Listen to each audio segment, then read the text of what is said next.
changing out a CPU, and I'm going to show you how to do it. It's pretty simple. All you're going to do is pretty much lift out the fans. This is a Dell XPS, so they're pretty easy to do. Slide this boy out of the way, just lean it right here. Then you got the cooling right here. Alright, just pretty much lift down on one side and pop it out. It's just that simple. Then that little silver piece you see down there, let's see if we can zoom in a little bit.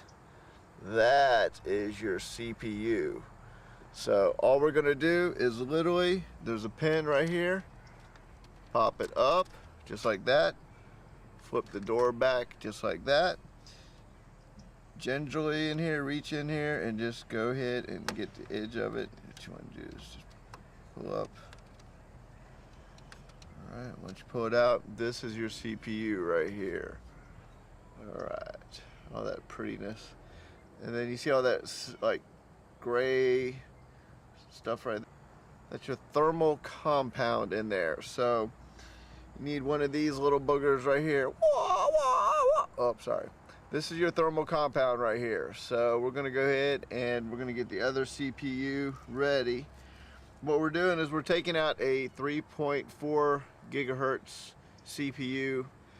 Back in the day on this older Dell, that was the technology. It was hyper threading. It shows it's a dual core in the properties, but it's not. So we're going to replace it with a new one right here. This is the 945 Pentium D, so it's actual dual core. The other one's 2 megabytes of cache, so you know, this one's 4. Bus speeds are about the same and everything, but I just use this as an editor, so it should be able to do whatever I've got, you know, for the most part. We're building a new system that's going to be top of the line. We're going to go the 8-core AMD, the 8350. We're going to put in a 990 chipset, the one the FX is from either Gigabyte or Asus. I haven't decided yet, so it's going to be top notch. But this one is just one of my editors I use for rendering, so we're going to go ahead and put the new one in. Now, as you see, the little grooves right here, they have to go in and match up the grooves on here, which is right there. So all you do is pretty much put it in right there, match it down, and she goes right into place. Now this is a 775 LGA socket, so that's pretty much what you wanted.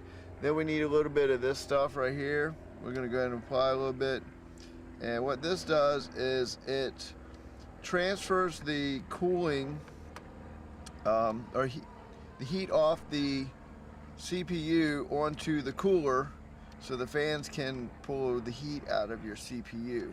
So we're going to put a little bit of this on here, and you have to put this on there or you will destroy your CPU. So you don't want to put too much on there. You want a nice little thin coating, equal all the way across, and then because otherwise it'll squish out and make a big mess. So just kind of get this on here a little bit more, and we're almost done. Once it's done, it goes back together so quick.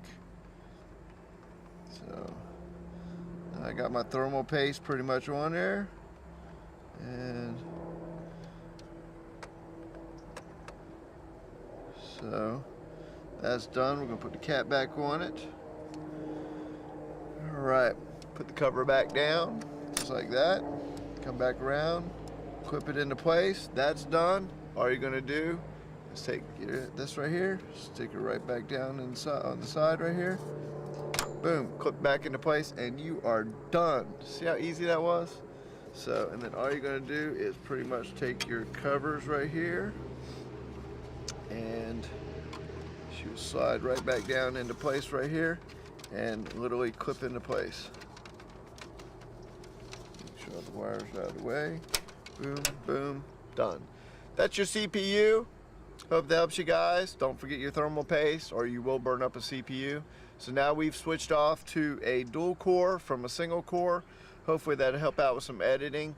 Next up, we're gonna change out a SATA drive on the hard drive. We're gonna add a hard drive to this, a 2 terabyte. We're using a Western Digital green drive. Pretty much just using it for bulk storage of video. And the second thing we're going to do is we're going to up the RAM some. We're going to go from 4 gigs up to 6 gigabytes, and those are real easy to install. So stay tuned for a couple more. Also, we will be back with the full AMD build for the super duper. It's like a, I mean, Unreal gaming system, but it's going to be for doing my composites and Adobe After Effects, and of course my rendering. Bus speeds on these are about 800. My laptop's around 1333 as far as what I saw, and on the one that I'm going to be building, it's up to 5200. So that thing should just like whiz through videos. I wouldn't even know what to do with it being that fast. So anyway, stay tuned. We'll get this one knocked out next.